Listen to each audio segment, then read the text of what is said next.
each and every night. Tone and Marcus got the scoop ready to ignite. From the lanes of South Street to the Broad Street lights. Dashing like a running back, hitting every play. 9 guys in the zone, never led astray. Talking touchdowns, talking game day. Huddle around the mic, hear what they gotta say. Fly like an eagle soars in the sky. Tone and Marcus always standing by. Bringing their heat, call it do or die. Philly squad, hear the battle cry. Fly like an eagle soars in the sky. Tone and Marcus always standing by. Bringing their heat, call it do or die. Philly squad, hear the battle cry.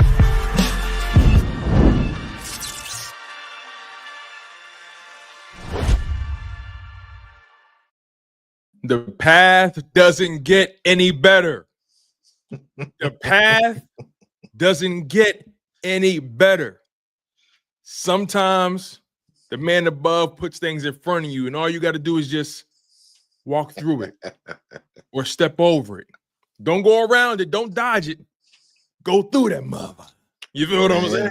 You guys are tuned into your Eagles pregame show featuring none other than Coach Marcus himself from Pro Fan Talk, and I am Tone DeShields II from the Chalk It Up Sports Network. Man, oh man, Eagles fans, smash that like button. Make sure you guys are subscribed to both channels. We are live. I repeat, we are live on both channels, and also all of you guys who tune in via Spotify or Apple Podcasts, make sure you guys lock in as well. Continue to stay locked in. This is the path we asked for. Yes, we did. I told people, Marcus, that number 1 seed is a little bit overrated. I've been saying it for several weeks. I told people that number 1 seed is a little funny money. But man, what's talk to me, man. What's on your mind right now? Anybody can get got. Oh yeah. Anybody can get got. You got to take care of your business when you have the opportunity to take care of your business. And that's it in a nutshell. I don't care who you are. You remember the conversation we had last week? When the playoffs start, everything you've done before that point gets wiped off the table. And you got a new board with new pieces on the board. That's where you got to start. And that resets every week. So with Detroit getting that bye week didn't mean a damn thing because they didn't handle business. They didn't handle business. Anybody can get got. So that's why when I was live last night, I had a lot of people saying the same thing, but I was like, that's great. But when we step on that field at the link at 3:00 this afternoon, we better be handling our business. Period. We better open up a can of whoop ass and do what we got to do. Do what we got to do. There is no room for any misunderstanding. Y'all know what you got to do. It can't be we didn't run Saquon enough.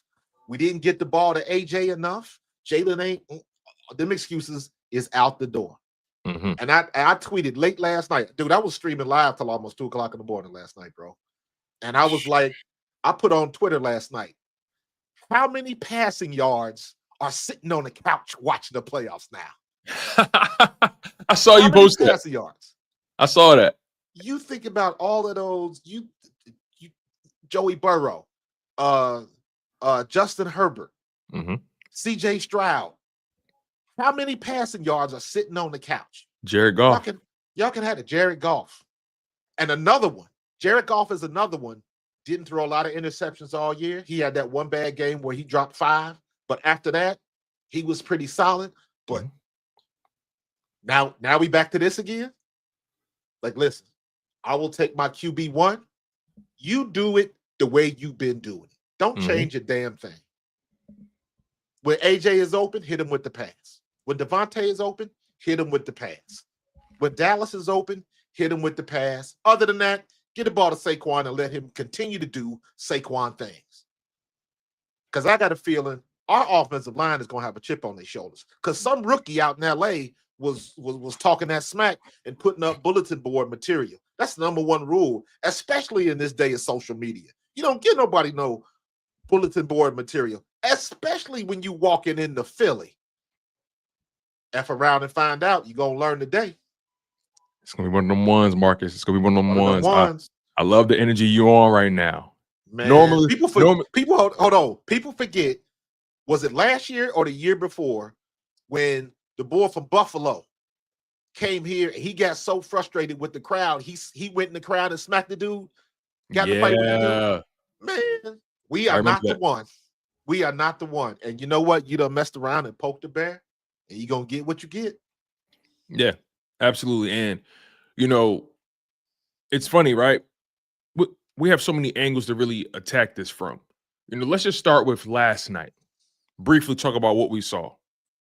First and foremost, congratulations to the Washington Commanders for taking care of business and for exceeding all expectations. I mean, let's be honest about this, right? They completely shifted their organization with drafting Jaden Daniels. Jaden Daniels is one of the ones.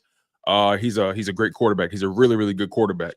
As far as the Lions go, the Lions, first of all, their first drive, they were 3-and-out, but since then they didn't really have a problem moving that ball.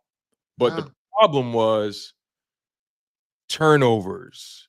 The problem was not being able to get a stop on defense. I mean, my largest takeaway from that game, through all the fireworks, through all the bullets flying, right, through all the excitement and all the angst, right? The biggest takeaway for me from that game is those defenses have real problems. Real problems. Yes. Like Absolutely. that was. I know people were looking at the score, and you know, for the first half score was what, like 31, 20, 21. It was something crazy like that. Yeah. But the thing that stood out to me all night was how bad those defenses were. And you can make an argument that was the worst Detroit's defenses looked all season long, and they were still dropping bodies in the midst of that game. And you can make another argument that Detroit had the worst defense heading into the playoffs. I would take Green Bay's defense over Detroit's. I would take the Buccaneers defense over Detroit's right now. I would take the Eagles defense over Detroit. I would take the Commanders defense over Detroit's. Who else? I would take the Rams defense over Detroit's. I'm trying to think who else. Is anybody I left out? I would take the Vikings defense over Detroit's. Yeah. You feel what I'm saying? Like, so Yeah. Detroit was going to the options. playoffs with the worst defense in the conference, right? So I say to this, and obviously I expect the Eagles to take care of business today, but the Eagles clearly have the best defense remaining in the playoffs. Absolutely. Bar none. Bar none. Absolutely. We are ready to go. If you're going to line it up position by position on paper, our offensive line matches up better. Our defensive line matches up better. I am not by any way, shape, or form scared of their linebackers. And our secondary is better. So I'm like, what's the problem? My only concern, honestly, is we better have this game plan tight. You know they're going to blitz. So we can't have 10-yard routes on blitzes. We got to be calling out them hots and getting rid of the ball out of our hands in under 3 seconds. Period. That's the only thing that concerns me. Mm-hmm. And if you look at the game last night, Dan Campbell did the exact thing that we talk about Nick Sirianni and Kellen Moore not doing, right? They abandoned the run because Jahmyr Gibbs was gutting them early. But they got behind and they were trying to play catch up too fast. Mm-hmm. And then what do we talk about? Don't get cute. Then we go with the trick plays and stuff like that. They didn't have to do that. I was watching that game and I'm like, you got plenty of time. You did not have to do that.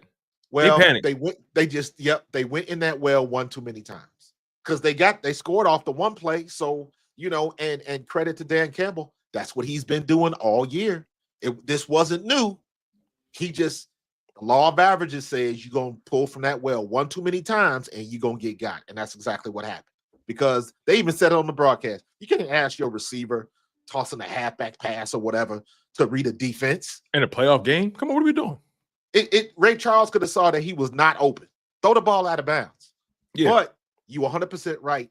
That was not the play for that. I put the ball in the hands of your quarterback. They got you there. And you go run a trick play? Come on, son.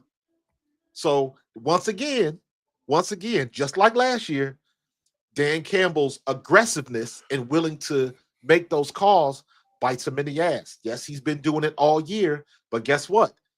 Now it's time to pay the piper, and they asked for payment at the worst possible time, and you got. Absolutely. And to make it I had even a more. guy come on. I had a guy come on the stream last night from Detroit, and he Wow. was sick. He Of was course. sick.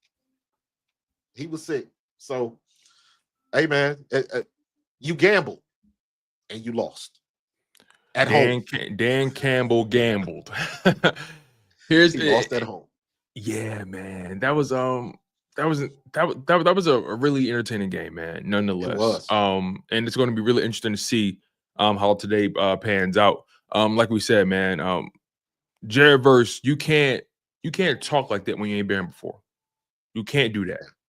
And this ain't the organization, this ain't the team to do that against. And you're coming to their home stadium. You're going to have inclement conditions, right? This isn't the situation where you want to get too big for your bridges. But, and also, in my humble opinion, this is the kind of matchup that you really don't have to overthink, or let me say game plan, rather. This is the kind of game plan you really don't have to overthink it. In my humble opinion, and you know this being better than anybody, right? In the NFL, big talented guys beat up on little talented guys. Simple as that. I don't care how fast you think Jared Verse is, or Braden Fisk, or Byron Young, or Corby. I don't care how exciting you think they are. The Philadelphia Eagles have the most dominant offensive line in football, easily the most physical, the largest offensive line in football. I mean, what did your guy Carlos say the other day? He said that they weighed combined of 1,600 plus pounds? 1,600 plus pounds, man. We outweighed him about 30 pounds across the line. That's the size of an adult male polar bear. I don't know, that may be hard for some of you guys to put that in perspective, but polar bears, they ain't all snuggly. So what I'm trying to say is, right, Jared Verse, you're going to have to go up against Jordan Mailata every snap in this matchup. Pissed off Jordan Mailata. Pissed off Jordan Mailata. Lane Johnson, Landon Dickerson, Cam Jurgens, Mekhi Becton. You're going to have to go up against an Eagles team that knows that they didn't play their best in the previous week. They know they didn't play their best, and they still beat the team by double-digit points. Last time this team played you, and again, everything that happened in the regular season was there. But the bottom line is your personnel is still your personnel. The last time this offensive line met that defensive line, Saquon Barkley rushed for over 250 yards, had over 300 yards from scrimmage. He had 99, or he had over 90 yards before contact. He had over 100 and something yards after contact. Like, I don't care what you think you can scheme up. I don't care what you think you've changed. You're still the same height. You're still the same weight. Simple as that. And last time I checked, Jordan Mailata, Lane Johnson, all them boys, Pro Bowls and all pros. So, and what kind of addition did they get on defense? Did they get some people back on defense? And if they did, what's that got to do with the line of scrimmage? Exactly. And here's the narrative that's been irritating me. Everybody's talking about, because the Philly hate is on full display this week. Absolutely. It was on full display on the television shows, right? And everybody's talking about the Rams are a completely different team from when we played them in week 12. Okay, I'll give you that. That's an overrated point, by the way. It's an overrated point. We talked about it, but I'm gonna get into it more. But here's my point on that. So did we. You think our defense didn't get better since week 12? You think we didn't get healthier since week 12? So we have the same things that happened to us. We got better. We played better as a team. The defense got even better. The defensive line got even better. The secondary got healed up a little bit. Mm-hmm. So we are having the same. It's not like the Eagles was just sitting back twiddling their thumbs since week 12, like, oh, we don't have to do nothing else because we beat the Rams in LA. It doesn't work that way. It doesn't work that way. And everybody's pushing that narrative out like, oh, the Rams are just so much better since back then. Well, they took a couple L's too. And the one thing I still say is the games that we lost after Tampa Bay, mm-hmm. The games we lost, we gave up. Tampa Bay was the only team that beat us. And even when they beat us, we was missing our 3 best players. So I agree. Stop with that. And I'm going to use your word, Tone. LA coming in to a buzzsaw right now. And you know who pulled the chain? That damn rookie running his mouth. I couldn't agree with you more. Man, you got that big Samoan on that left tie. And the funny thing about it is, right? I hear artists talk about how they're a different team. And I'm sorry, I can't take that seriously when I think about the road traveled. I can't. I think about you playing San Francisco in week 15, Los Angeles. You beat them 12-6. I think about you playing the New York Jets. You beat them 19-9. I think about you playing the Arizona Cardinals in week 17. You beat them 13-9. And I think about you playing the Seattle Seahawks in week 18. You beat them 30-25. Well, you lost 30-25. Granted, you didn't start some guys, but you lost 30-25. Right. And then I think about you playing against the Vikings, who, in my humble opinion, was one of the biggest pretenders to the playoffs. I don't care what that record says. They were one of the biggest pretenders to the playoffs. I knew it from the gun bust. I knew it from the beginning that they are not real. I knew it. And you want me to give credit to a Rams team who has these numbers. See, this is the moment where numbers don't tell the whole story. This is a key example. Numbers don't tell the whole story. What prolific offense or what prolific defense did they face throughout this stretch? Not a single one, right? What was the rushing attack of these teams that they faced? Not really legitimate. So not much challenge. And then the offensive line battle, the trench battle they had to go up against. I mean, this Eagles team is not anything close to what you played or what people are trying to grade them against. So all I'm trying to say is, Rams, it ends today. It ends today. And it's going to be a really electric game to watch because, Saquon Barkley, he's in a state of mind of pure focus, Marcus. After that Green Bay game, Saquon doesn't really curse. He's a very clean-cut dude for the most part. Right. After that Green Bay game, he said, listen, I don't care if we put up 400 passing yards, 400 rushing yards. Look, I don't care if we win 3-0. I don't give a fuck. He smell it. Literally. He smell it. Yeah. He senses it. He knows how close. He knows how close that they are. And when you think about the path, you had to go up against that Green Bay defense, right? You took your lumps early in the playoffs. Now you get to come back and clean things up. And you're home still. And if you win this game, you can have home field advantage remaining throughout the playoffs. This is a great situation for the Philadelphia Eagles. And I also have a hard time believing that Matthew Stafford is going to be able to be as effective as he would like in this game. I think they're discounting the weather. I don't care if you do not function on an everyday basis in cold weather, it's going to be a shock to the system. I don't care if you could be from Alaska, but if you spent the last 10, 15 years in a warm weather city, that's going to affect you. And hell, even his time in Detroit, you can't really say that in Detroit because they in a dome, so that don't count. Exactly. That don't count. He was the quarterback last time we had this snow game in Philly. Yeah. He was the quarterback, and he did not fare well at all. So I'm expecting Jalen Carter and Nolan Smith to be on notice because Nolan Smith is still going to be coming off that edge. And let's see if Matthew Stafford can move like he want to move in this cold weather. It might take a couple pulls on that lawnmower for him to get going. But the rules are not going to change. He's going to try to get rid of the ball quickly. So the routes are going to be short to mid. Every now and then he's going to take that shot. And we just got to look at what they did last time. For some reason, they kept getting those 10-yard outs. We kept playing off of Nacua and Cooper Kupp, and he kept throwing them. He was throwing them dimes right at the sideline, and they were running those deep outs, coming back, catching them on the sideline, and it was like, why are those passes always open? Hopefully they didn't looked at that on tape, and Vic Fangio got a solution for that. But we have got to get to a situation where Nolan Smith, Jalen Carter, Ajomo Milt, they all got to get home. Josh Sweat, we ain't called his name in a couple weeks. It's time for them to start getting home because this is where it matters. Absolutely. And I'm looking at the injury report right now. For the most part, the Eagles are healthy and a full go. Obviously, you got guys who are on IR and not activated, of course. But as far as active players, Saquon Barkley, was a full participant in practice Thursday and Friday. He's good to go. AJ Brown, he was limited Thursday, full participant Friday. He's good to go. Dallas Goedert did not practice Thursday, was limited on Friday with the illness, but he's good to go. Cam Jurgens was rested on Wednesday, full participant Thursday and Friday. He's good to go. Jordan Mailata was rested on Wednesday, full participant Thursday and Friday. He's good to go. Kenny Pickett with the ribs, he was a full participant all week. Josh Sweat with rest, did not practice on Wednesday, but a full participant Thursday and Friday.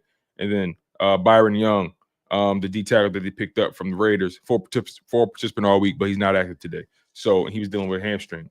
As far as the Rams go, Tyler Higbee with a chest injury. He was limited on Wednesday, limited Thursday, full participant Friday. He's likely going to play. Akila Witherspoon with a thigh injury. Didn't practice Wednesday, Thursday, was limited on Friday. He may play. Bobby Brown III, nose tackle, didn't practice Wednesday or Thursday or Friday. Likely he will not play. So their defensive line takes a hit. They're all old linemen. Alaric Jackson didn't practice Wednesday, was a full participant Thursday, did not practice on Friday with a chest injury. So he's been in and out of the practice lineup. He's definitely questionable. Defensive tackle, Laurel Murchison with a foot injury. No designation on Wednesday, full participant Thursday and Friday. He's been declared out. Troy Redder, inside linebacker, hamstring, no designation Wednesday, full participant Thursday and Friday. He's been declared out. And then Justin Dedich, guard with an illness, didn't practice all week, and he's questionable. So, for me, the name that stands out is Witherspoon, their starting corner.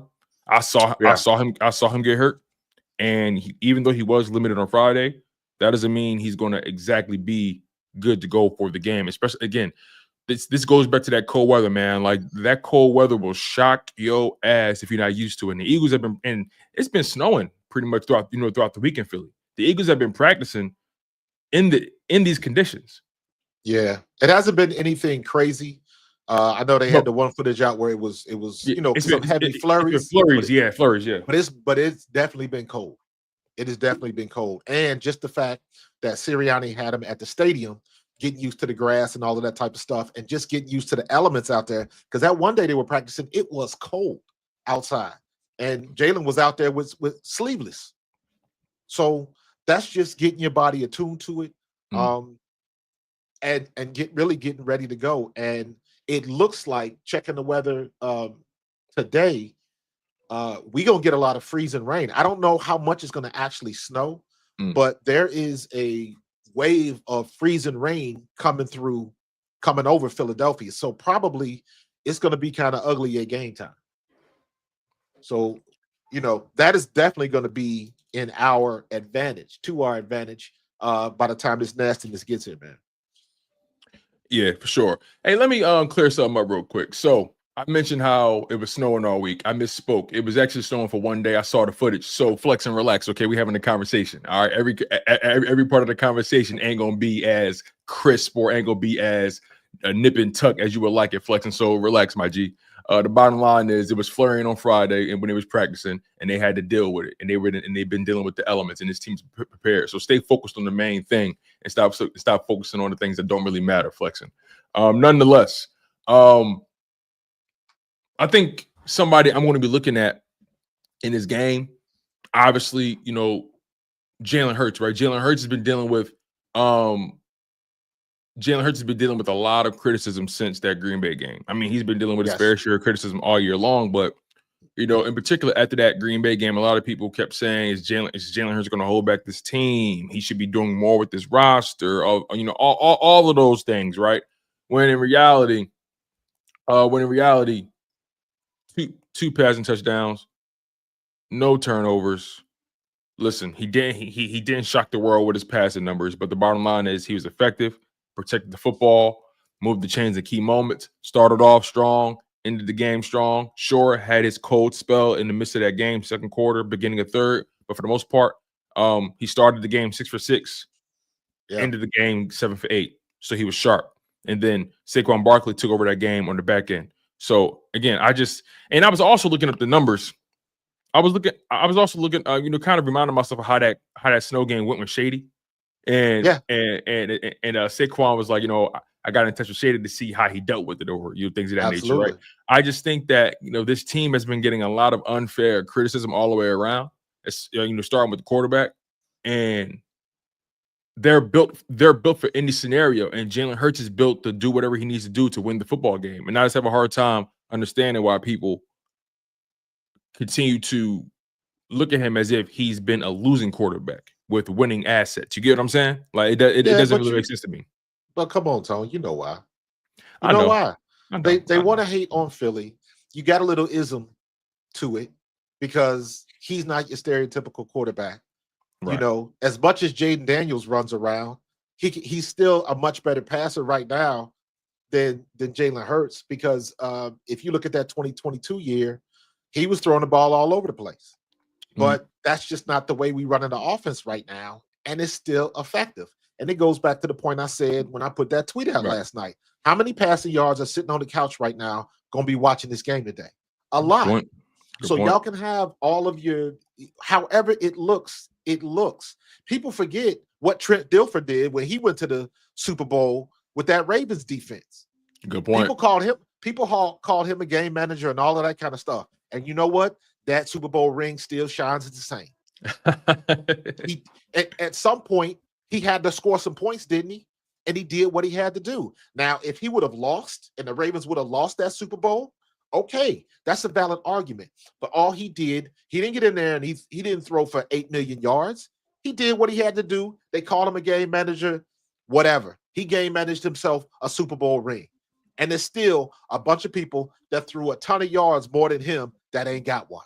So you know what? I bet there's a lot of quarterbacks in the league right now that would trade all the living yards to have at least an opportunity to go to a Super Bowl. And Jalen Hurts, if he plays his cards right, he might be his second Super Bowl in what, 4 years?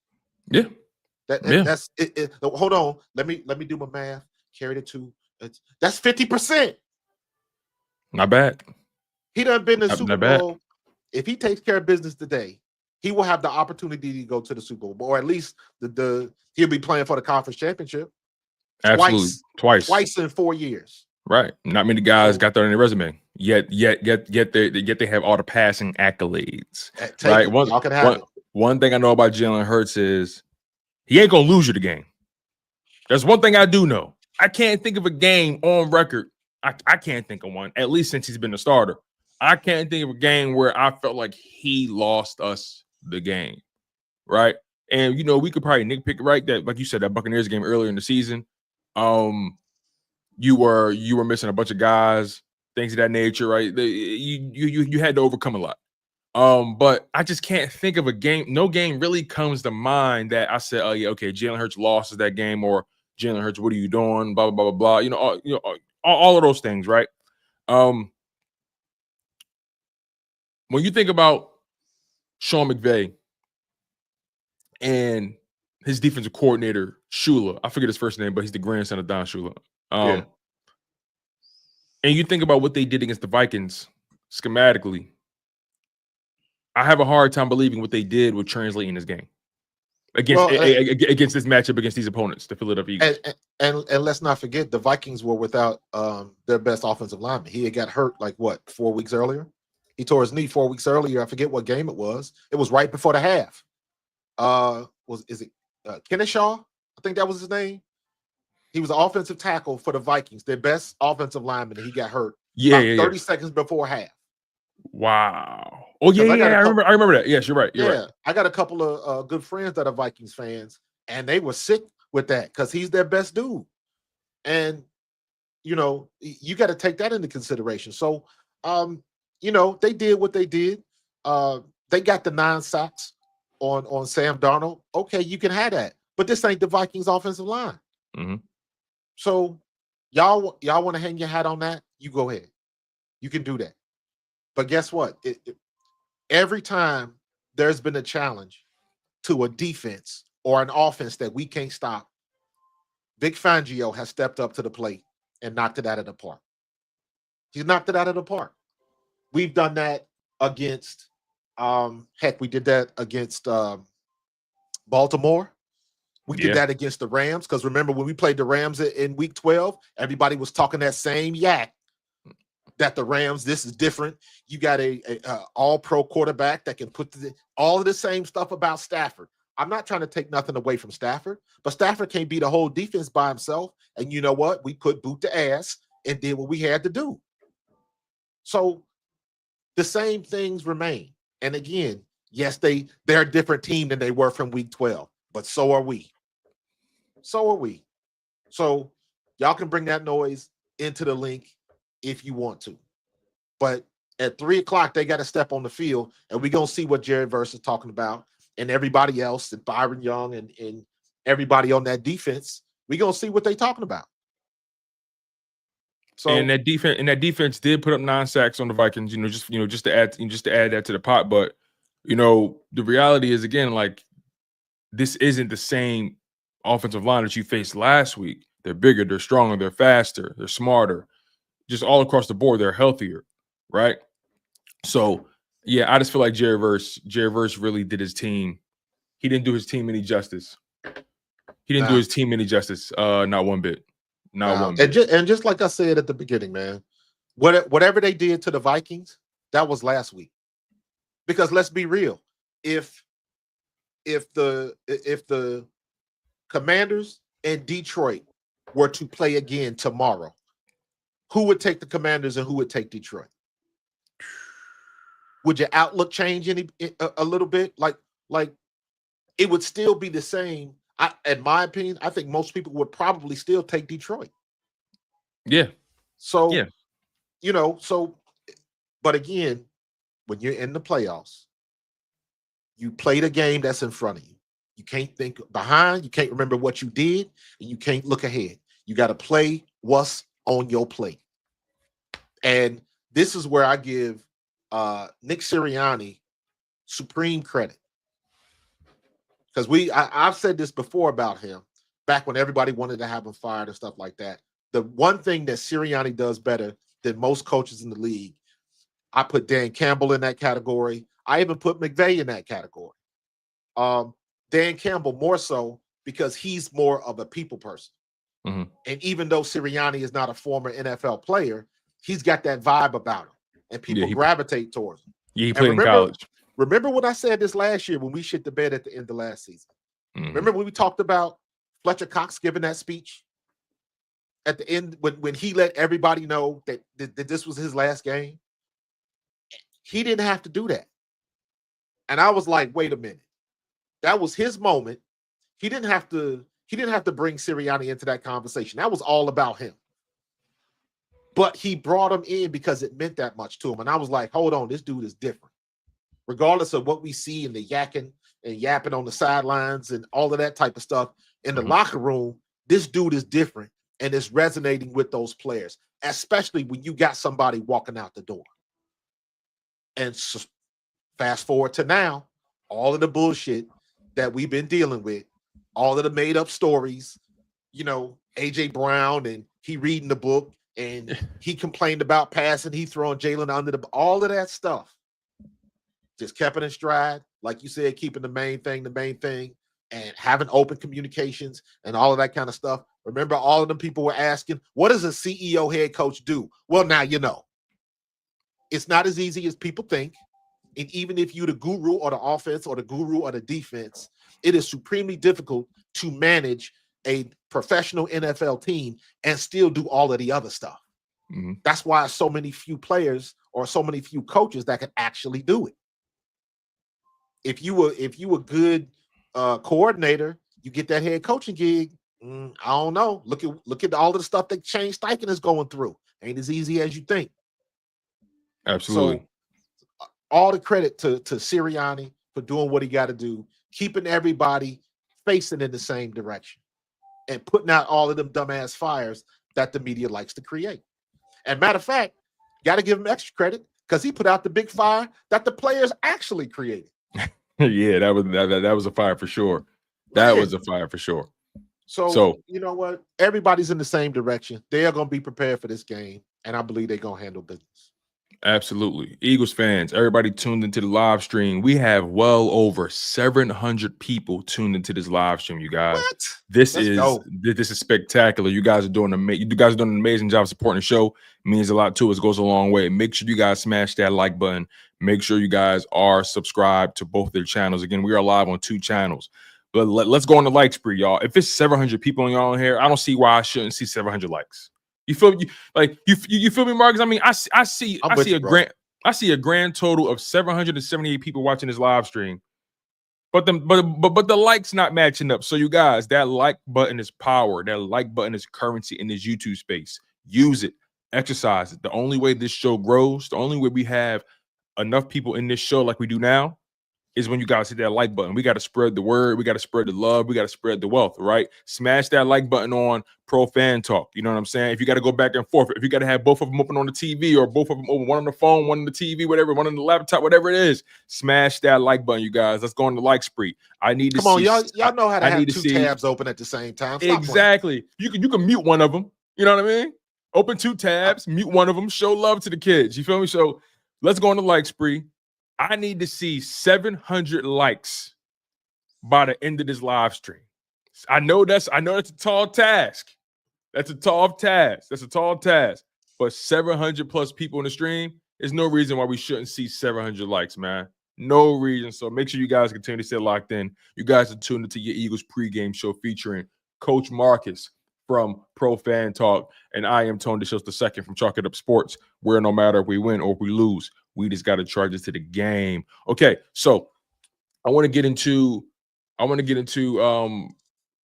Matthew Stafford, Puka Nacua, and Cooper Kupp versus the Eagles defensive backs, right?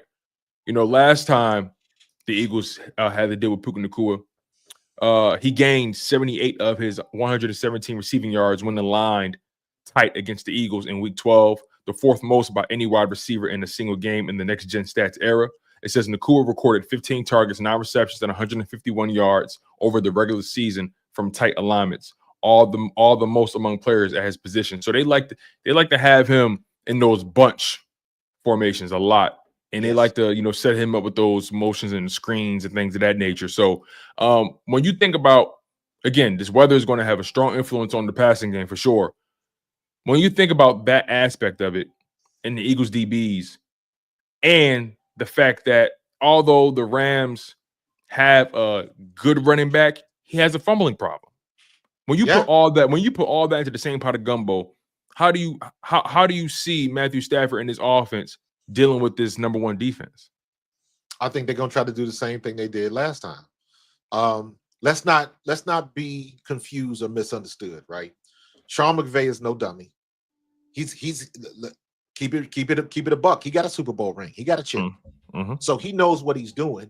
And you know what? It's not complicated. What he's going to do is he's going to go back the last 4 or 5 games and look what other teams did against us and cherry pick things that were successful. That's what he's going to do. That's what any coach worth their salt would do. So we got to be able to withstand that. And now we talk about the chessboard. What are the back and forth moves that Vic Fangio is going to make? As far as our secondary, Quinyon Mitchell did not. I believe it was Quinyon or Cooper Kupp. I can't remember, not Cooper Kupp, but Cooper DeJean. I don't remember Puka Nacua. I think it was Cooper DeJean that he got the best of that game because he did have a good game. And it's like we've been watching tape too. So we gonna make some adjustments, and we're not gonna let him go across the middle of the field like he did in Week 12. We got to limit some of that stuff, and we're gonna do the same thing. We're gonna go back and look at some of the games that they won and some of the games that they lost, and we're gonna see what other teams did against them that was successful, and we're gonna follow suit. And you know what? Quinyon remembers that game. Cooper DeJean remembers that game. They watch tape, and they're gonna try to take it amongst a point amongst themselves to not get beat like they got beat back in Week 12. That's what you do as a player. You watching film, they've been in the film room all week. They looking for tells, they looking for hints, anything that they can figure out. And like, okay, we got to do a better job than we did last time. Hey, check this, Marcus. Peep this to your point, right? It says here, Cooper Kupp caught 8 of his 11 targets for 60 yards and a touchdown in Week 12 against the Eagles, recording all but one 8-yard reception from a slot alignment, right? It says here, despite that, Cooper DeJean aligned across Kupp on 9 of his 37 routes, which was 24.3% of the time, the most of any Eagle, allowing 3 receptions for 11 yards across 5 targets. So whenever DeJean was on Cooper Kupp, he was a non-factor and was not able to affect the game. On top of that, Cooper Kupp is not the same receiver. He doesn't have the same get off. I don't think he scares as many people as he used to. And I think the Rams understand that. If you even pay attention to that Vikings game, they game plan around Puka more than they do Cooper Kupp now. Right. And I just think this is a situation. I think this is a situation where, you eliminate Puka Nacua, you force his other guys to beat you, and you put Matthew Stafford in that offense, and you put Matthew Stafford in that offense in a precarious situation. You know what? I think Darkest Void, I think you're right. I may have been thinking about Thielen, not Cooper Kupp. Yeah. Adam Thielen is the one that got the best of him. Yeah. That was his welcome to the NFL moment, which he openly admits. Good call, Darkest Void. I appreciate you. Mm-hmm. That's true. And Cooper Kupp has battled injury all throughout the year, but the reality is, I watched that Vikings game. He's not the same guy. Yeah, and he had plenty of time to recover. He's lost a step. That's a fact.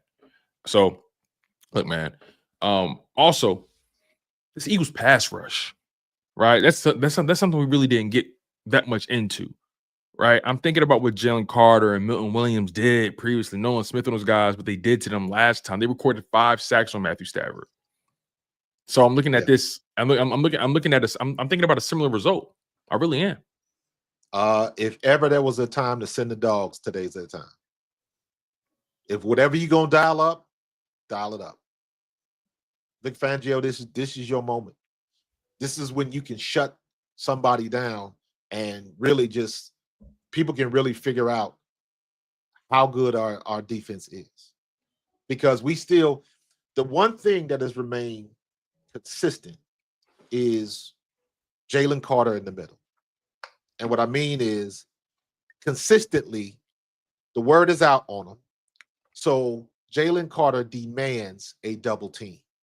And we talked about this early in the year, Tone, if you remember. When Jalen Carter gets that double team, everybody on the outside is eating. And that's exactly what's happened. Josh Sweat, Ajomo, Milt Williams, and of course, the young fella, Jalen Hunt, and Nolan Smith has been eating the best. So have they figured out an answer for Jalen Carter yet? No. So once again, something's got to give.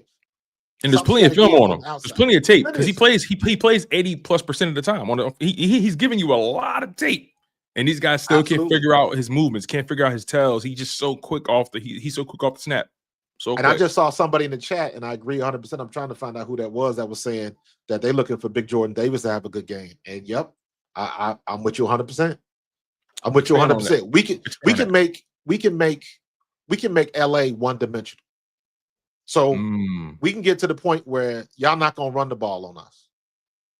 Because both Jalen Carter and Jordan Davis, remember, so they ain't got to make the play to make the play. That's a good point. We talked about that. Yeah, they infiltrate and beat you on the line of scrimmage, and you cause that running back to change direction before he gets to the line of scrimmage. You've done your job. Now it's for the rest of the defense to finish it. And that's the benefit of having Jordan Davis and Jalen Carter on the field at the same time. That's a good point. You gotta pick. You can't do both. And somebody's gonna come free. So, and let me tell you something. If we can do that against Baltimore, we can do that against LA. Especially at home. Now, here's the caveat that we haven't really gotten into yet. Despite all our confidence, despite how talented this team is, there is something we left out. The Eagles will be without Nakobe Dean for the remainder of this playoffs, in particular this game. And we're not exactly sure which direction Fangio will go in this game. Will he go Oren Burks, the guy with the experience, who had not the worst game against the Green Bay Packers? I feel like his performance, as far as how bad it was, is being completely overstated. Overstated. And it's being held against him in the worst way for some odd reason. And then the young guy, Jeremiah Trotter Jr., who hasn't been in this kind of situation before. His father played for the Eagles. You know, I'm sure he's gotten all the jewels, all the conversations, all of it, everything of what to look for from his dad. You feel what I'm saying? So I'm curious. I'm curious about your perspective on this because it's not an easy decision. Do we see something where Fangio has those guys has those guys implemented in various packages? Do we see one guy consistently out there? Will Fangio feel his way around this and decide ultimately by maybe second or third quarter, okay, he's going to play the rest of the game? Is he going to just continue to keep his eye on those guys? I honestly look at this situation the same way I looked at Kenny Pickett after the Washington game. Let's see what Kenny Pickett does when he's got a week's worth of reps with the first team. Oren Burks and Trot Jr. are in the same boat. Because I'm here to tell you, the 2s and the 3s don't get many reps. It's all mental stuff. But it's a different situation when you actually on the field getting reps with the first team all week. And I think that's what Oren Burks is going to get. And I've said this before, to me, Vic Fangio is very quickly approaching Jeff Stoutland territory. Meaning, whatever player he gets the best out of. We never worry about getting some offensive lineman if they under Jeff Stoutland for a couple weeks. Jeff Stoutland's going to have them right. Vic Fangio is entering that territory in my mind. Everybody he gets in here, he gets the best out of them. For what, I don't know what he's saying. I don't know what he put in the water. Whatever it is, it's working. Nakobe Dean, we were down on him last year. Do we even need to talk about Zach Bond? Not at all. Do we even need to talk about C.J. Gardner-Johnson? So whatever he's doing, the way he's talking to him, the way he's coaching them up, it's working. So now you got Oren Burks, who has Super Bowl experience. Very true. And he hits. He's very physical. He's played in big games. So now he's got a week with the ones. Let's just assume that it's going to be Oren Burks. He's got a week with the ones. So I'm expecting his play to be a lot better than it was when you just shove somebody out there. The same thing happened with Isaiah Rodgers. We stuck Isaiah Rodgers out there when I think Slay got hurt one game, and it wasn't the best. Then you bring him back after a week of practice and preparation with the ones, and you see the play a little bit better because it's a different ball game when you're not expecting to go in and they shove you out there. It is much easier to stay ready than it is to get ready. The Green Bay game, right? Exactly. Rodgers came in for a few snaps, and they tried to test him early. Defended the end zone beautifully. Turned his head, swatted the ball, no dice. And the only way you get like that is just with reps, because regardless of if you know what to do, it's still a little bit different when you haven't been on the field, when you've been watching from practice. It's just different like that. You got to be ready to go. And it's hard to do that standing on the sideline all game. Yeah. All game. So Oren Burks, Trot Jr., both of them are going to be ready to play. I think Oren Burks is going to get the call, and he's had a week worth of practice. So I think he's going to be ready. I'm not concerned about that. Do you think Sean McVay and those guys try to pick at that scab a little bit? Yes. They'd be crazy not to. Let's use common sense. If you see a weakness or if you see an injury, you think we're not going to go at the new cornerback? You think we haven't looked at the scouting reports? Who's hurt in the Rams secondary? Oh, we going after him. I know they say 100%, but is he 100%?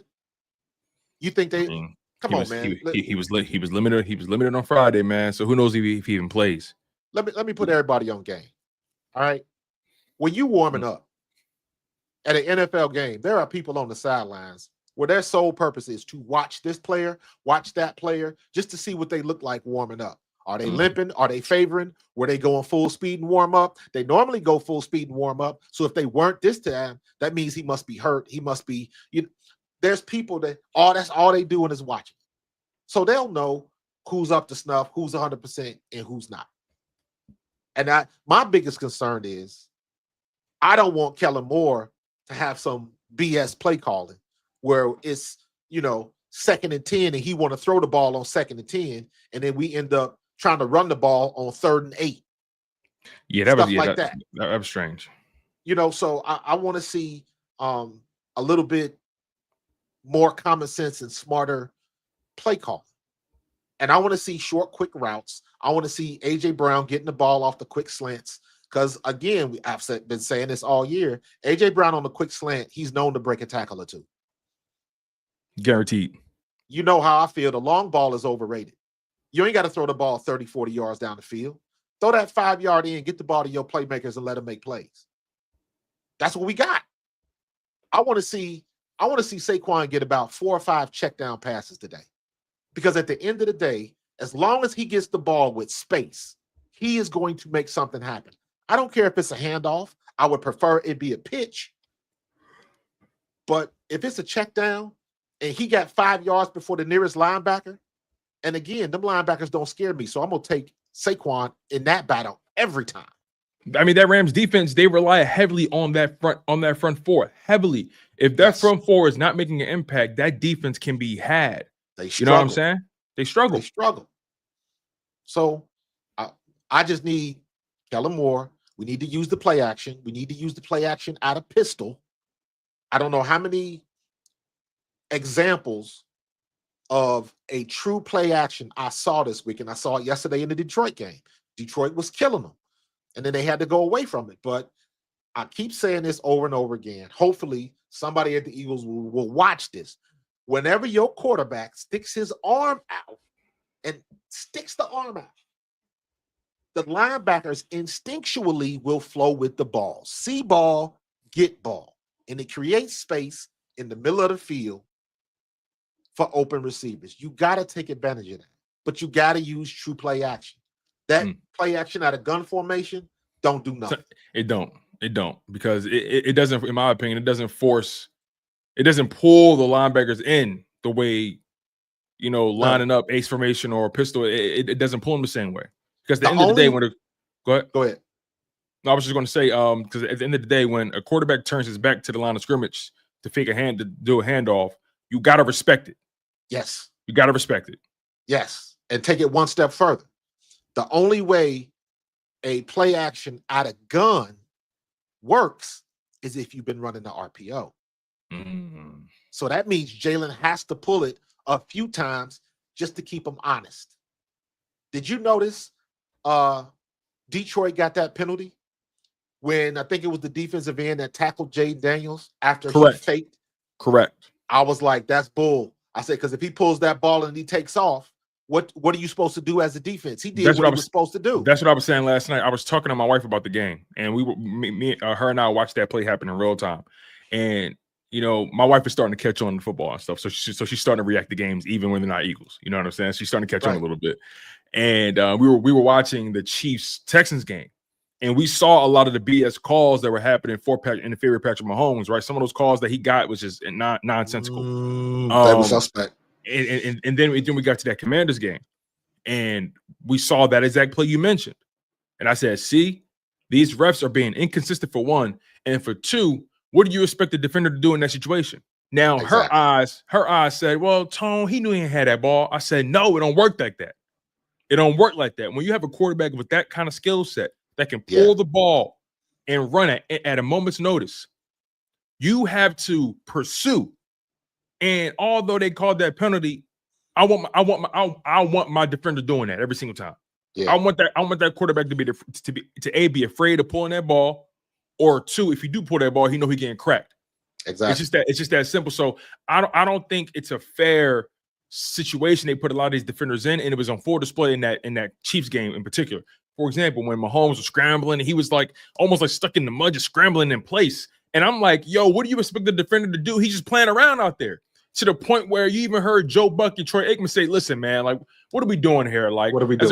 As a quarterback, you can't just be floating out there and think nobody going to touch you. What are we doing? And I really appreciated that unbiased, perspective from them. And look, it's a gift and a curse when you got a guy that can make plays with his legs. It's a gift and a curse. And ultimately, look, the reality is when the play works in your favor, you're never mad. But when it doesn't work in your but when it doesn't work in your favor, you have all the angst in the world. So even my opinion on this is flawed, because if it was Jalen Hurts that got the call, I'm gonna be cool with it. Yeah, but think about it. When he went down in Washington, that was a helmet-to-helmet hit that didn't get called. On Louisville, right? Yeah. That was a helmet-to-helmet hit that didn't get called because he was a runner. Louisville a little nasty, man. Did you see what he did to golf last night? He nasty. Yeah. He got a mean streak on. But I kind of like that though. We talked about this in the competition committee meeting, and that's one of those things where they're gonna start looking at that on replay assist. I'm surprised they didn't do it. Obviously, they're not gonna do that. They haven't been doing stuff like that this year, but I think next year that's gonna be when they miss calls like that. When they miss calls that can cause potential injury, that's how they're laying it out. So, like, for instance, I forget what game where they missed that really bad face mask on Dallas Goedert. Yeah, the refs just missed it. So they're looking at a situation where the replay assist can help on plays like that, where there's no misunderstanding was a penalty. So we'll see how that go. But I think you said the correct word, where the refs are just so inconsistent. And you already know that the Boo Birds was out last night and the conspiracy theorists. And you know what? You can't get mad at them. Because especially when you see plays like that that happen every time with the Chiefs, you know they're going to hear it. You know they're going to hear it. And then they always had the refs give some BS attitude because somebody catches the refs and tries to get a statement. And then their explanation is like, come on, son. Like really? Like that's what we doing now? And it doesn't look good for the NFL. So they have to figure out a way to change it. I know in the meetings that I've been a part of, that is something that they are looking at, but that change can't come soon enough. But even when they make the change, there's still going to be a flip side of that. The people that get the bad end of the call are still going to be mad. So it's like, you damned if you do, you damned if you don't. What's your biggest concern heading into this game for the Philadelphia Eagles? Give me a concern that you have for the Eagles, and give me a concern that you foresee for the Rams. My biggest concern with the Eagles is Kellen Moore's game plan. Mm-hmm. That's my biggest concern. If we know blitzes are coming, why is nobody hot routes, all of that kind of stuff? Like, that's I know Dan Orlovsky said some things last week, and he made some good points, and I went back and watched the game myself, and I agreed with him to a point, because there were a lot of situations where they had everything covered, and I'm with him. I'm like, that's a good point. How come they seem like they got us fished out? The other part of that is that that's what film study is for. So why can't we just say that they were supremely ready for the Eagles?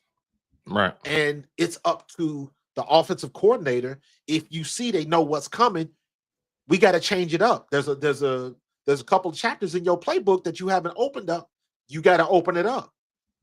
But if you're not doing that, that means you haven't practiced them. So your options are limited. So we say that so easily, open up the playbook and run some stuff that we haven't run before. Well, you don't want to run nothing you haven't practiced. So you don't know what's going to happen. That's a recipe for disaster. Absolutely. So you got to stay within the things that you have practiced and the guys are ready for, and they can run proficiently. So there's a little give and take there, but I want to see Kellen Moore. Because I've seen him do it before. Jalen's had good passing games. We've had good running games, and we've had both together. So there's no reason why we can't do it again. And I made the example, like, I don't want to see us running on 3rd and 9. Run on 2nd and 9. And let Saquon get the 4 or 5 yards, or possibly get a first down to make it 3rd and manageable. I like that option better. Agreed. Just things like that. I don't want to be in a situation like, Lord have mercy, why are we running this bubble screen again? Everybody know we running the bubble screen. And I don't want to see Devontae Smith or AJ out there trying to block a quarterback or a linebacker. I don't want to see that. There's other ways to get the ball outside than a bubble screen. Because when I see bubble screen, immediately I think of they're rushing the offense and they can't think of nothing else they want to run. That's what I think when I see a bubble screen. Interesting. I would rather see, and again, they did it last night. I would rather see you run a play action, a fake off tackle to the running back. And then, no. I was watching when Detroit played the Rams. And Detroit ran a play where they faked it to Jahmyr Gibbs off the right side. He went off tackle and just continued on in the flats. The cornerback or the linebacker, I can't remember who it was, but they were probably about 5 to 8 yards off the ball.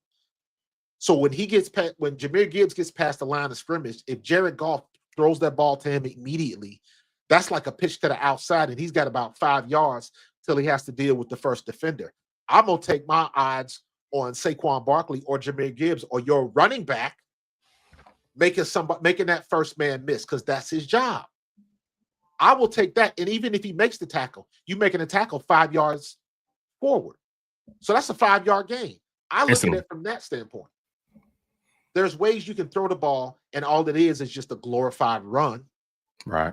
But you got to do it You got to do it correctly, and you got to get the ball out of your hands super quick. It's interesting. And I asked you, right? You gave me the Eagles perspective. If you're a Rams fan, if you're supporting the Rams, what's your biggest concern going into this game? If I was a Rams fan, my biggest concern would be Saquon. Because you gotta, most people that don't watch film and all of that kind of stuff, they're gonna look at what happened last game. And Saquon ripped them a new one. Mm-hmm. So that's what they got to be worried about. They're probably worried about we can't play the same defense we did last time because Saquon went for 250. So that's what I would think as a Rams fan. We got to figure out a way to stop Saquon this time. So that's where they're going to put all of their eggs. So I'm looking, this might be another Dallas Goedert game.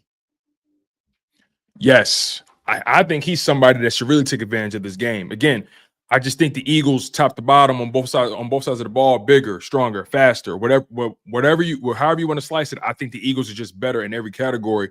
And, for me, through all the X's and O's, through it all, I look at this matchup in particular very simply.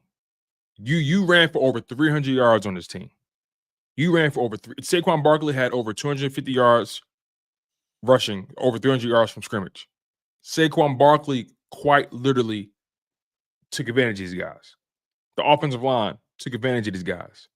I look at this game very, very simply. This matchup very simply. If this offensive line is doing what we expect them to do, there's nothing the Rams are going to be able to do to stop our offense. There's nothing they're going to be able to do, right? And then at that point, now you get to the Eagles defense. I fully expect the Eagles defense to do their job. And I think that's the one thing that continues to be underrated, despite the Eagles do have a number one defense. I feel like that's something that's still being underrated or not talked about enough.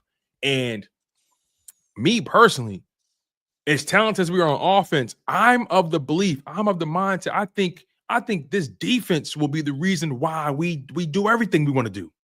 This defense, holding the Green Bay Packers to the numbers that they held them towards, knowing what they've been doing all year, is remarkable, right? And they talked about the Rams having this electric passing attack. When they met the Eagles, all of that was null and void, right?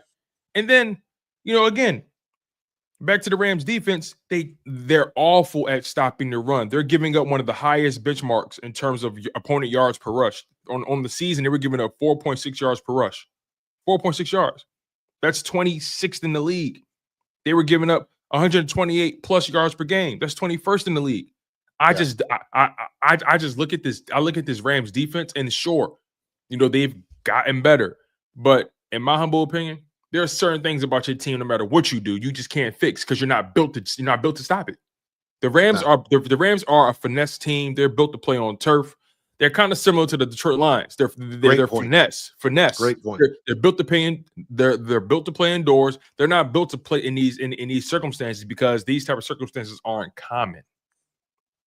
But when you're in a situation where you do got to come to Philly, and it has become common for you, and it is going to be the standard for you today, it's not going to be it's not going to be smooth sailing for those boys. It's really not. I really feel like their offense is going to sputter a lot today, and it's going to come down to the Philadelphia Eagles offense just putting up the points they got to put up.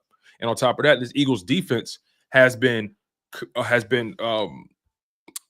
turning the ball over a lot lately, Yeah. like a lot, and like in bunches. And you know they always say when turnovers come, they come in bunches. So Yeah. let's really put it in perspective, right? That Steelers game, they forced 1 turnover, right? That Commanders game, they forced 5, so that's a total of 6. The Cowboys game, they forced 4, so that's 10 now. And the Giants game, you forced 1, that's 11. And then the Green Bay game, you forced 4, that's 15. You forced 15 turnovers over the course of the past 5 games. That's the average of 3 turnovers forced per game, and they haven't had those numbers all year long. They've just been playing clean defense and getting turnovers here and there. But this defense is not only playing good defense situationally, but now they're forcing turnovers. Yeah. In bunches. This is not going to be an easy proposition for Matthew Stafford, Sean McVay, and that offense. It quite frankly isn't. Now, and that kind of leads me to one of the points I wanted to make was the Eagles have to continue to bring the physicality. That's been the difference. The Eagles have been the more physical team thus far. And the one thing I haven't seen a team playing as physical as them yet. Just not yet. I haven't seen it. The one maybe thing Houston, but they're out of it. I give Washington all the credit in the world for that game last night. Absolutely. They matched hostile territory. Detroit's physicality. Yes, they matched Detroit's physicality all the way. And I would even argue that they were even the more physical team last night. They were the more physical. Terry McLaurin breaking tackles like that. Yeah, come on. Crazy. Yeah. They had it in their mindset to be the more physical team. And that doesn't change when you're talking about the Eagles. We got a CJ Gardner-Johnson. You remember that hit that he laid on that running back to get him to put the ball on the ground. You got to continue that level of physical play to let them know they in for a game. They came to the wrong house. They knocked on the wrong door. And we got to let them know every series. Now, I want to see what, again, kind of going back to Kellen Moore, are we going to start off in tempo again? Are we going to get the engine warmed up, running the ball right off the bat? I need to see that. And as much as I love when Saquon gets an opportunity to run outside, this might be one of those games where you got to keep it tackle to tackle, because you got to have 2 hands on the ball because it's going to be slippery and all of that type of stuff. Yeah, that's a good point. And you don't want to force him to have to do too much on the outside. You can slip in, when you try to cut up field, whatever it may be. You're right. This is going to be a situation where you want to be in tackle. You want north and south, right? And it's so funny. Shady McCoy in that game, in the snow game, it got to a point where he realized, oh, I ain't got to do all that cutting like I'm used to. Yeah, I just got to follow the blocking and just make my one move, because the snow going to do the rest for me. I just gotta do me. You know what I'm saying? I think Marcus, I think this is going to be a really exciting game. You guys are tuned into the Eagles pregame show featuring Coach Marcus from Pro Fan Talk. Make sure you guys go subscribe to Coach Marcus. Does amazing work on his YouTube channel. Make sure you guys are subscribed and locked in to Chalk It Up Sports, where no matter if we win or if we lose, we just got to charge it to the game. I'm your humble host, Tone DeShields II. Make sure you guys are also smashing that like button, you guys.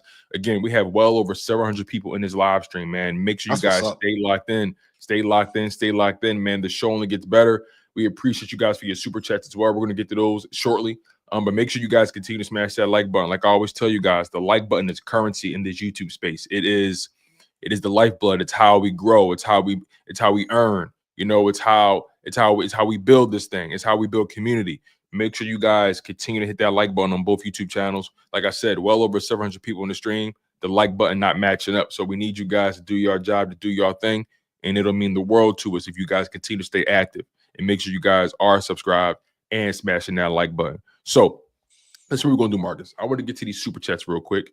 Let's see where these take. Let's see where these take us. And then real quick, yes. Before you hit the super chats, just want everybody to know that weather screen in my background, that is live. That is a live feed from the Weather Channel, so you see it coming.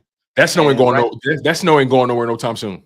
Nah, this is what it looks like at 3:00. So just to let y'all know, the Eagles Stadium is probably about right here, just to the left of that little dot. So we're gonna get the tail end of all of this snow. Not much in South Jersey where I am, but right there in Philly, that's right over top of the stadium. So, and my dad texted me. He said we're expecting, and my dad is in Philly, like he's in the heart of it. He says we're expecting up to 3 to 6 inches of snow in Philly today. Yep. This is at 3:00. This is at 4:00. Oh, so it's gonna get worse. It's gonna get they're in the thick of it. This is gonna be exciting. This is gonna be exciting, Marcus. And then after 5:00, you figure out the game is gonna probably go from 3 to 7:00, right? So so you're talking about 5:00 p.m. This is what it's gonna look like. So it's coming. It's gonna be in the thick of it. I think it's gonna get worse as the game goes. Absolutely. As the game goes, man. This is the fascinating situation to be in. I haven't seen a snow game in Philly in quite some time. Like I'm trying to think back, like a snow game that had this potential, that had this amount of snow. You know what I mean? I'm trying to really think about it. Obviously, that Shady game was a blizzard. That was just something different. Shady game. Didn't it snow the 4th and 26th game? I was at that game. I think it was cold out, but I don't think it snowed. Yeah, I don't think it stuck. Yeah. It was just flurries, really cold, really windy. So yeah, make sure you guys stay locked in, continue to smash that like button. It's really important for us, you guys. All right. Let's get to some of these super chats. Our guy, Carlos Rosado, the $5 super. He says, Tone, salute Coach Marcus, salute. It's game day. Time to put up or shut up. Rumor has it they took golf helmet off and Sam Darnold was underneath it. Oh, that's funny. That's funny. Oh, man, that's good. I like that. Hopefully today, when they take Matthew Stafford helmet off, it's going to be Herbert under there or something. So we'll see, man. We'll see. Shout out to Carlos, man. What was the dude that? Go ahead. Oh, no. Go ahead and finish this. I got to tell you this. Somebody put a joke out last night on my live stream, man. I was laughing for about 5 minutes, bro. Go ahead and finish because I'll say it when you're done. Got you. Shout out to my guy, Relative Time Works. Appreciate the super chat, my man. Really, really do. It means a lot. He says, keep up the good work, Tone. I was just outside. It's not nearly as cold as I expected. Snow will be wet and slushy. Expect wide receivers to be able to elude corners. Weather will be a bit of an equalizer. Go Birds. Yeah, you're right. We talk about the weather from the perspective of it benefiting the Eagles, but sure, the Eagles are used to playing in these conditions and in this cold weather, but this weather could have an impact on the Eagles' performance as well.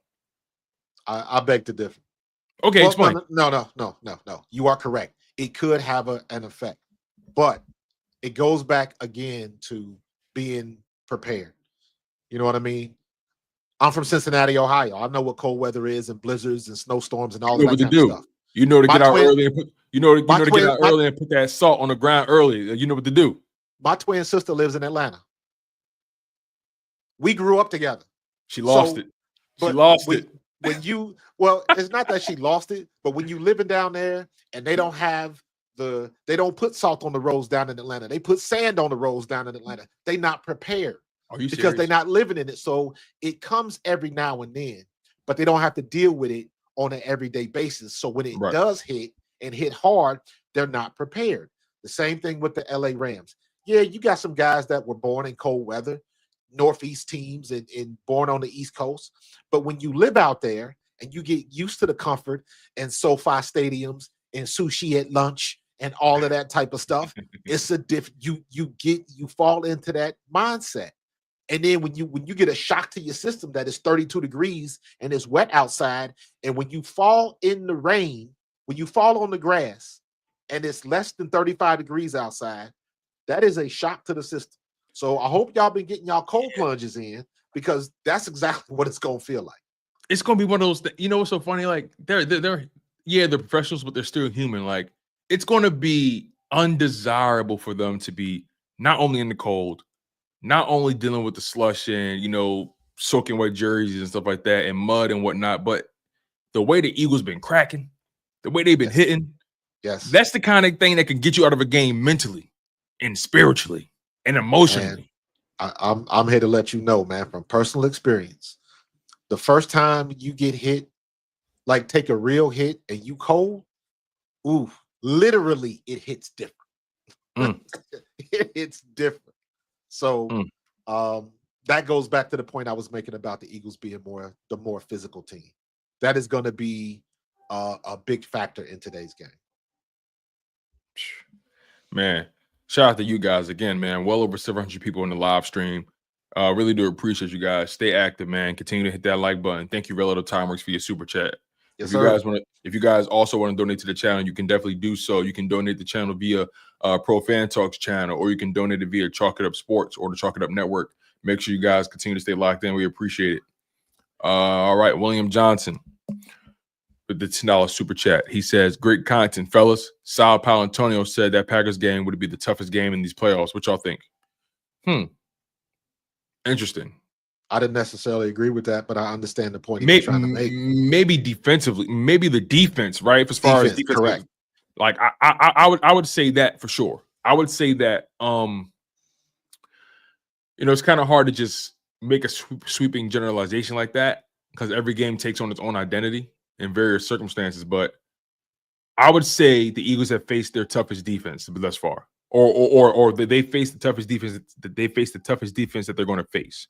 Now, granted, game plans happen, but from a personnel perspective, I think they faced their toughest defense. And I think the reason Sal Palantonio said that was because he expected a better game from Jordan Love. Oh, interesting. Good so point. you add that to that defense because that was a good defense, but they played well enough to win. They played well enough to win. They were expecting a much better performance from Jordan Love, but again, this is where I talk about Vic Fangio. Vic Fangio has our boys ready. Every challenge, he's had them ready, and people just conveniently want to forget that the Eagles should be 16-1. Man, I try not to even think about that because it is what it is. Woulda, coulda, shoulda, don't do nothing but rhyme. Yeah, and our circumstances as of right now, they benefit us even more than they probably ever could. Sure you got to play one extra game as the second seed, but you got to play a wild card. But I stand by this. I stand by the second seed, and I spoke about this several times over the course of the weeks coming to the playoffs. The moment we lost that Washington game, I really put things in perspective, even prior to actually, because we were still competing with the Lions and the Vikings for that spot. Even if you win that game, you're still competing for it. Yeah. And honestly, we really didn't have the advantage even if we won the Washington game. But I just feel like the second seed, that path, to me, once I did the math on it, once I did the science on it, it made so much more sense to me, and it was the most feasible path. And lo and behold, it's starting to come into fruition. All the Eagles got to do is take care of business. It's really that simple. All right, William Johnson, thank you for the super chat, my man. I really do appreciate it. Okay, now let's get to the next super chat. My man Michael McLean, appreciate you, brother. Appreciate it. Yes, sir. So, he says Jordan Davis will have a big game today. I think so too, man. Jordan Davis is the unsung hero of this defense. He doesn't get talked about enough, but Jordan Davis is a brick wall. And his ability to take on double teams, his ability to just push the line, create so many opportunities for guys like Zach Bond and Oren Burks, Nakobe Dean when he was healthy, right? Jalen Carter, Nolan Smith. I think this is going to be a really interesting game. I'm also interested to see how Nolan Smith adapts to the weather as well. He's a speed demon. I mean, granted, he's gotten more powerful, but those edge rushers throughout this game, turning that corner is going to be really interesting. That's a good point. It really depends on how cold it gets. Let me ask you this: got the field looking like? Yes. Let me ask you this: you played this game. Walk me through what a game like this forces the equipment managers to go through. How do equipment managers handle a game like this? What kind of cleats are they wearing? What kind of do the gloves change? Does anything equipment wise change? And if so, please break it down for people who don't understand the difference between the cleats and things of that nature, depending on the weather conditions. The gloves, the way they do the gloves now, all gloves are supremely tacky. So back, I was wearing the Newmans, the big heavy Newmans back in the day. And I thought those were doing something. But now with the Nike gloves and the Under Armour and all that kind of stuff, they're on a whole nother level. So the gloves have never been a problem. The cleats is where you really got to get it right. And we are the prime example because we couldn't figure it the hell out in the Super Bowl. I believe if the turf would have been right the way it was supposed to be, we win that game. But again, woulda, coulda, shoulda, don't do nothing but rhyme. But what you do is, it's two things you got to look at. Number one is you got to look at the height of the grass, if it's even grass. And number two, you got to look at what is the condition of the under turf. So let's say you got 1.5 inches to 2 inches of grass. Okay. You got to really put your hand in the grass to feel the ground. Anybody that's ever fallen or been tackled, if you roughhousing outside, when you hit that ground, that grass is a little bit of buffer, but you still get to a point where you hit that solid. You hit that solid turf. Now, if that turf has absorbed a lot of water and it's below freezing, that turf is going to be hard. Prime example was 2 years ago when we played in Chicago and it was 17 degrees. Very good point. That ground is hard. When you hit the ground, that's like playing on concrete. So it depends on, did they cover the turf overnight? What time are the Eagles going to get to the stadium? What time do they uncover the turf?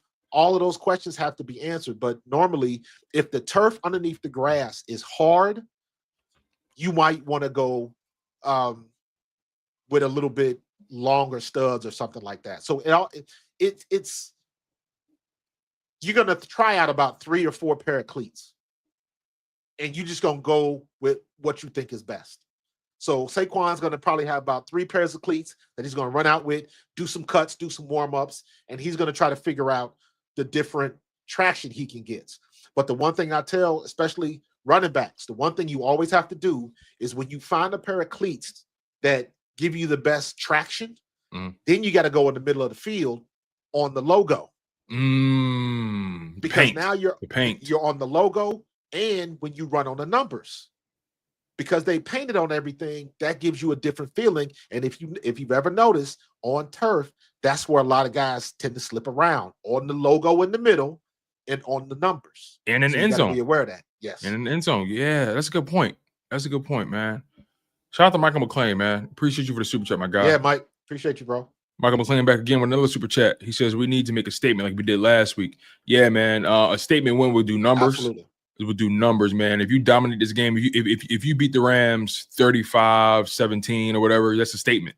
You know what I'm saying? Absolutely. If you beat them 35-20, that's a statement. You know what I'm saying? So, we're going to get into our score predictions and our keys to the game and our bold predictions later on a little bit. We're almost done. We're going to get to those after the super chats. But yeah, Michael, you're absolutely right, man. We got to make a statement. Thank you for donating to the channel, my friend. We appreciate it. Also, again, shout out to Carlos Rosado for donating. Shout out Relative Time Works for donating. Shout out William Johnson for donating. And once again, Michael McClain for donating twice in a row. Next we got Carl Calvert with the $10 super sticker. Shout out to Carl, man. We appreciate that. Appreciate you guys. You guys also have that option, by the way. You don't gotta always, if you don't have anything to say, really, you just want to donate, you can donate via super sticker, whatever works for you. So just know all those donations really help us. It helps us keep this machine going, and make sure you guys continue to stay active, smashing that like button, man. Again, well over 700 people in this live stream, man, 776 to be exact. So we appreciate y'all for locking in. All right, thank you, Carl.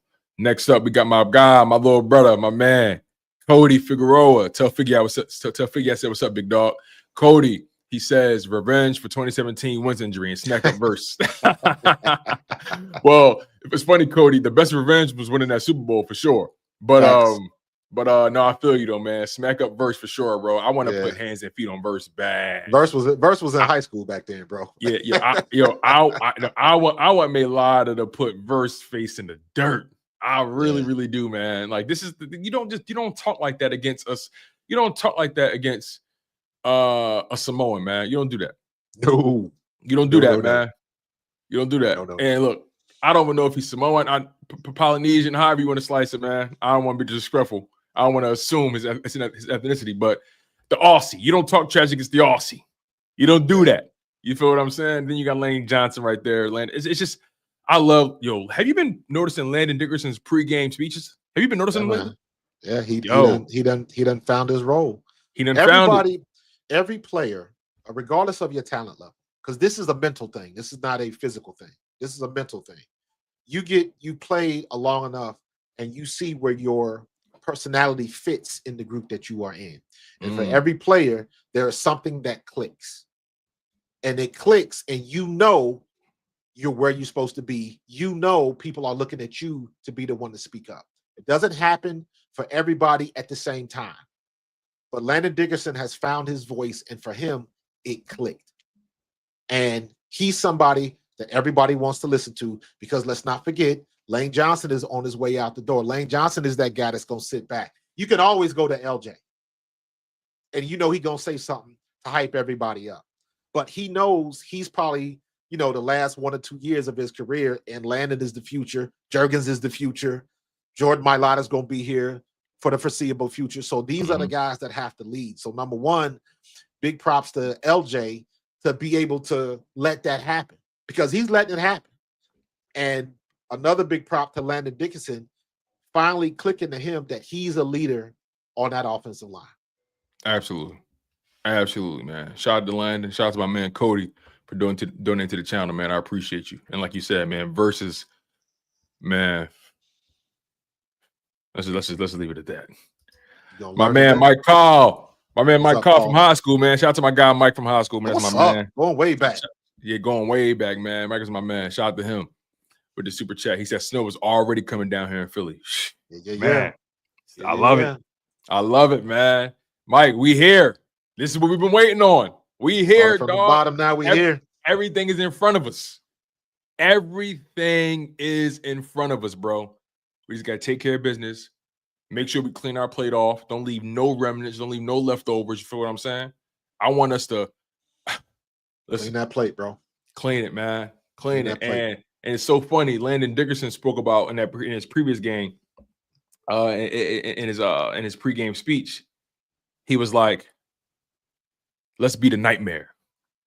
Let's be the nightmare." You feel what I'm saying? He said, "Listen, they probably dreamed of this moment, but guess what? We're gonna be a motherfucking nightmare. we're gonna be a nightmare." And I've been telling people, 1, 2, Philly's coming for you. You ain't go Freddie on 4, better lock your door. 5, 6, get a crucifix. 7, 8, better stay up late. 9, 10, Philly's coming again. It's that time, y'all. It's really that time. We locked in. We locked in. This is our moment. This is our opportunity. It don't get no better than this. You guys are tuned into the Eagles pregame show featuring Coach Marcus from Pro Fan Talk. I'm your humble host, Tone DeShields II from Chalk It Up Sports, where no matter if we win or if we lose, we just got to charge it to the game, man. Y'all know the vibes. You know the energy. This is the playoffs, baby. Divisional round. Eagles versus Rams. This is how you want it. This is how you're going to get it. Just like that. Now, let's get to keys to the game, bold prediction, then score prediction. Ready, Marcus? Yeah. Let's do it. So, your keys to the game. I know we said a lot, and we dug deep into the layers. But in summary, what are your keys to the game for the Philadelphia Eagles? When the Philadelphia Eagles win this game, notice I didn't say if, when they win this game, what would be the reason why? Very simple. Number one, control the line of scrimmage. Number two, don't turn the ball over. Control the line of scrimmage. Don't turn the ball over. Control the line of scrimmage. Don't turn the ball over. That's it. I love it. I love it. Now, bold prediction for this game. Do you have any bold predictions? Like any special stat numbers that may seem unrealistic, but just give me something. Lauren Burks gets a strip sack. Oren Burks get a strip sack. Yeah. Oren Burks gets a strip sack. Ooh. I like that. Oren Burks get a strip sack. Okay. Me, I'm gonna go with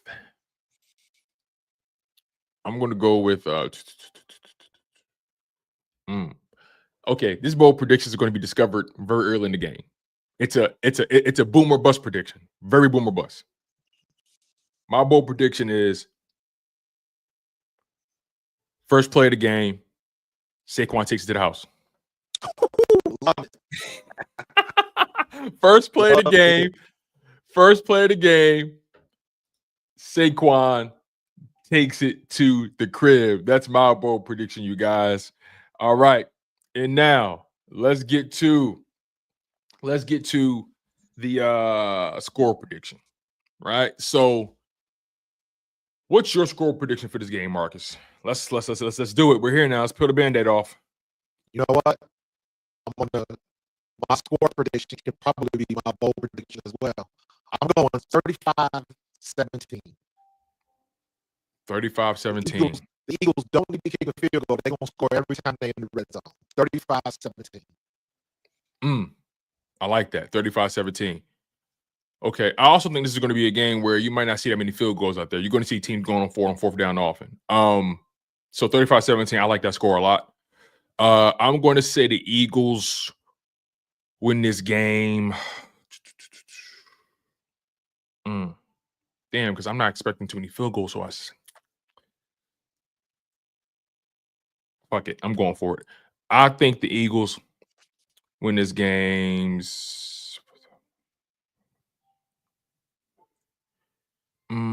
What is that? That is 7 times 5 is 35. I think the Eagles win this game 40 to oh man, I need to make sure I'm not tripping. 42-23. 42. Matter of fact, 42-21. 42-21.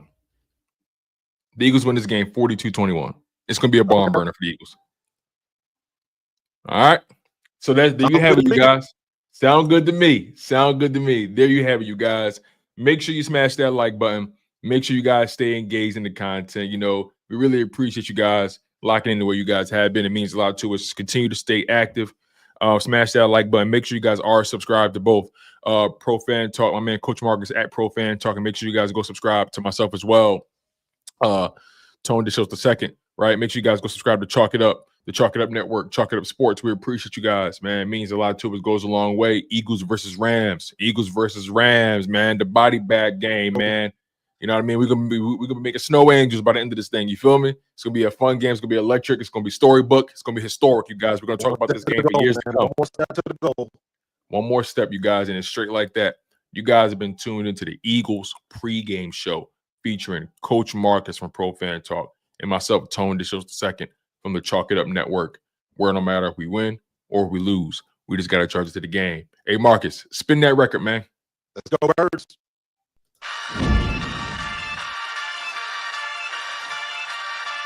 In the city of Philly, where the birds take flight, Eagle swag on the rise each and every night. Tone and Marcus got the scoop ready to ignite. From the lanes of South Street to the Broad Street lights, dashing like a running back, hitting every play. 9 guys in the zone, never led astray. Talking touchdowns, talking game day. Huddle around the mic, hear what they gotta say. Fly like an eagle, soars in the sky. Tone and Marcus always standing by, bringing their heat, call it do or die. Philly squad, hear the battle cry. Fly like an eagle, soars in the sky. Tone and Marcus always standing by, bringing their heat, call it do or die. Philly squad, hear the battle cry.